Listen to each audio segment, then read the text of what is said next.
পরে স্টক কালারটা আমরা দিব, দেওয়ার পর এখানে স্টক কালারে রূপান্তর করে নেব।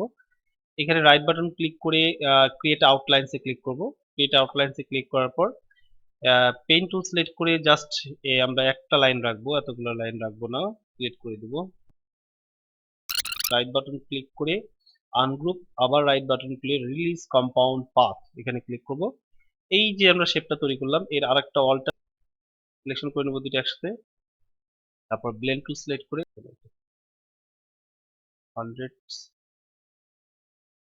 100 স্টেপ দিয়ে এটা নিয়ে নেবো, দুটোই একসাথে সিলেক্ট করে নেব। অবজেক্টে যাব, অবজেক্টে যে ব্লেন্ড, রিপ্লেস স্পাইন, ইফেক্টে যাব, ডিস্টোর্ট অ্যান্ড ট্রান্সফর্ম, ওখানে যাব।